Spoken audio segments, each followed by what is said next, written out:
Our first proclamation of the Word of God is in the book of Acts, chapter 15.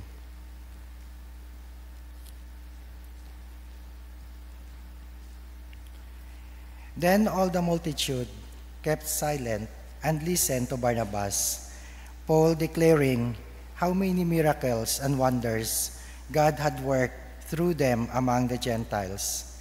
And after they had become silent, James answered, saying, Men and brethren, listen to me. Simon has declared how God at the first visited the Gentiles, to take out of them people for his name. And with his the words of the prophets agree, just as it is written, After this I will return, and I will rebuild the tabernacle of David, which has fallen down. I will rebuild its ruins, and I will set it up, so that the rest of mankind may seek the Lord, even all the Gentiles who are called by my name, says the Lord, who does all these things. Known to God from eternity are all his works. Therefore, I judge that we should not trouble those from among the Gentiles who are turning to God, but that we are right to them to abstain from things polluted by idols, from sexual immorality, from things strangled, and from blood. For Moses had throughout many generations those who preach him in every city, being read in the synagogues every Sabbath. Then it pleased the apostles and elders with the whole church to send chosen men of their own company to Antioch with Paul and Barnabas, namely, Judas, who was also named Barsabbas, and Silas, leading men among brethren. The word of the Lord. Thanks be to God. Please stand for our responsorial psalm, Psalm 1. Together, let us recite. Blessed is he who delights in the law of the Lord. Blessed is the man who walks not in the counsel of the ungodly, nor stands in the paths of sinners, nor sits in the seat of scornful. Response. Blessed is he who delights in the law of the Lord. But his delight is in the law of the Lord, and his law he meditates day and night. He shall be like a tree planted by the rivers of water, that brings forth fruits in its season, whose leaf also shall not wither, and whatever he does shall prosper. Response. Blessed is he who delights in the law of the Lord. The ungodly are not so, but are like the chaff which the wind drives away. Therefore, the ungodly shall not stand in the judgment, nor sinners in the congregation of the righteous. For the Lord knows the way of the righteous, but the way of the ungodly shall perish. Response. Blessed is he who delights in the law of the Lord. Glory be to the Glory Father. be to the Father, and to the Son, and to the Holy Spirit. As it was in the beginning, is now, and ever shall be, world without end. Amen. Please be seated.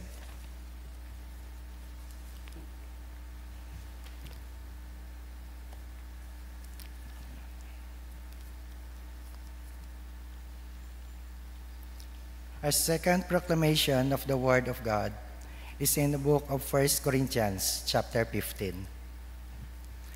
Moreover, brethren, I declare to you the gospel, which I preach to you, which also that you receive, and in which you stand, by which also you are saved, if you hold fast the word which I preach to you, unless you believe in vain.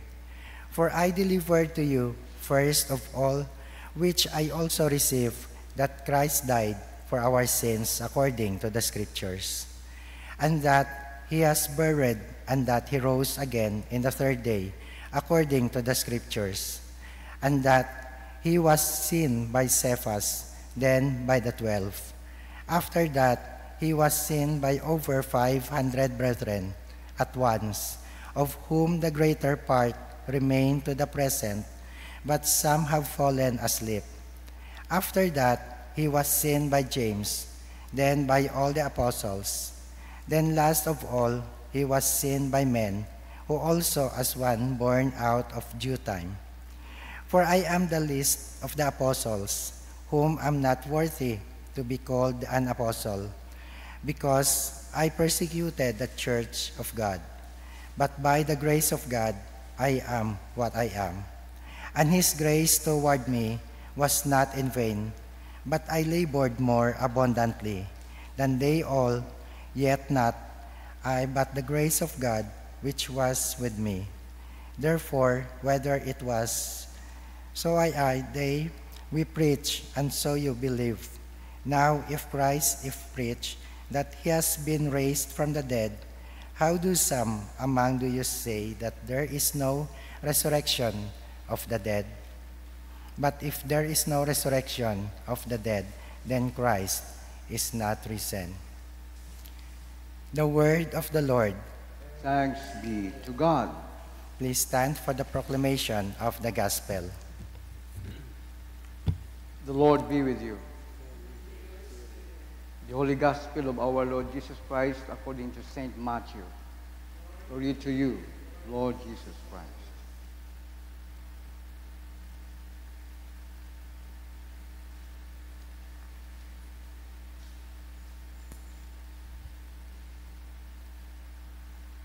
When he had come to his own country, he taught them in the synagogue, so that they were astonished and said, "Where did this man get his wisdom and these mighty works? Is this not the carpenter's son? Is not his mother called Mary? And his brothers, James, Joseph, Simon, and Judas? And his sisters, are they not all with us? Where did then this man get all these things?" So they were offended at him. But Jesus said to them, "A prophet is not without honor except in his own country and in his own house." Now he did not do many mighty works there because of their unbelief. The Gospel of the Lord. Please be seated for our reflection. I was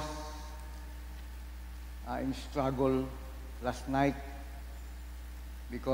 not because I'm weary, but I was thinking about St. James, because when I look at the book of Saints from January to December, his name did not appear there. So I was struggling. Where should I get a story of him? How is that mentioned in our gospel that he is the brother of our Lord Jesus Christ?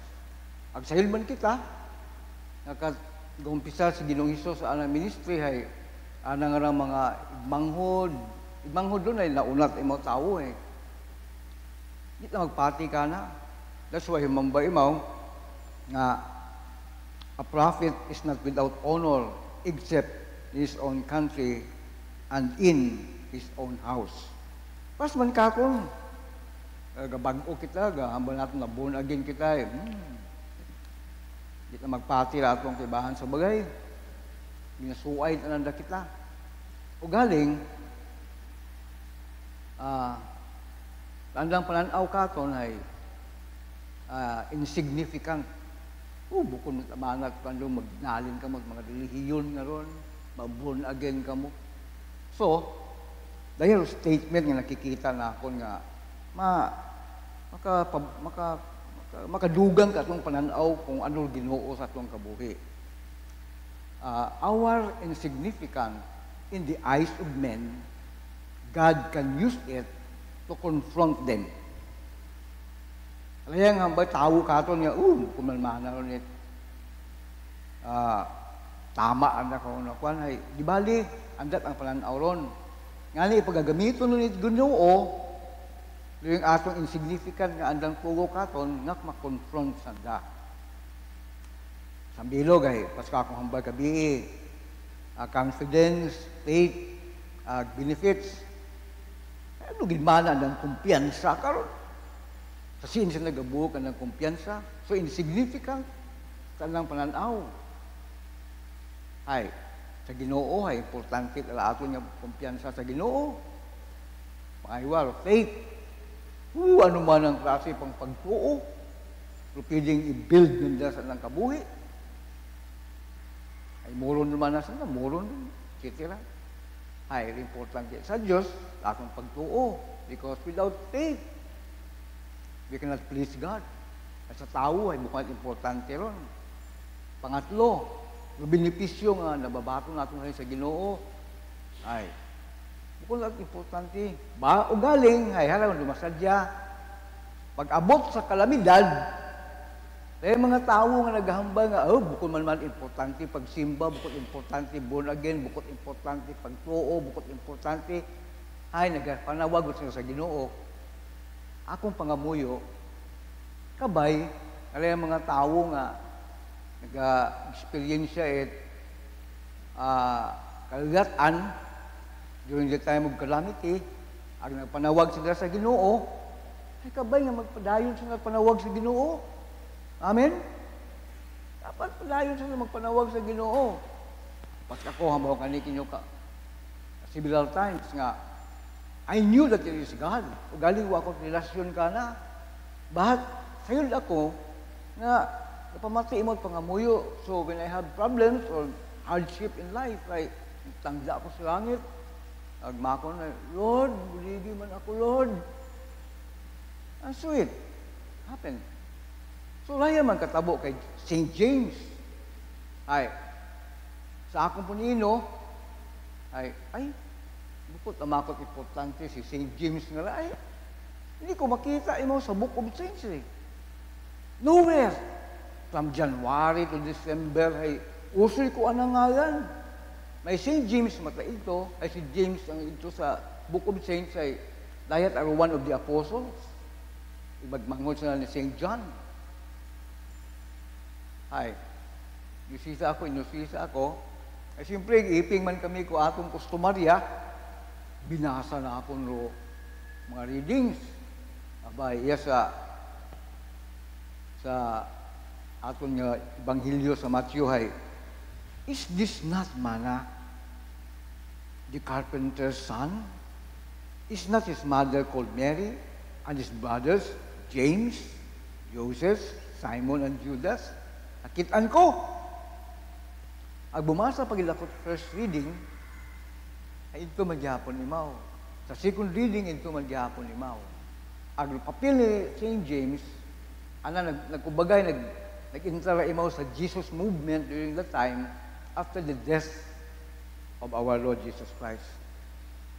At kita man natin sa Cross at Calvario, ito at anay si Virgin Mary, ang nanay ni Ginoong Hesus, another Mary, at si St. John. Yung mga apostles ay naagot nag-adlukan sila. Mga igmangho ni Lord Jesus ay including St. James. Ugaling, as I believe, when the Lord Jesus died, He was buried. On the third day, He rose from the dead. Pumati yun, tanang pamilya ni Ginoong Hesus, including St. James na ginasilibra natin makaron tanang kapistahan. He's not popular, insignificant, but yet, God made him an instrument nga sa siyudad at Jerusalem ay maproklama kung pagkaginoo ni Ginoong Hesus. A great work na mahamba tao ay bukod importante, bukod significant, man na magsinimba mo lang mana sa loob, etc. But yet, in the eyes of God, kapinggid kong atong kagipusoon ay naka-incline sa Ginoo, God sees our heart.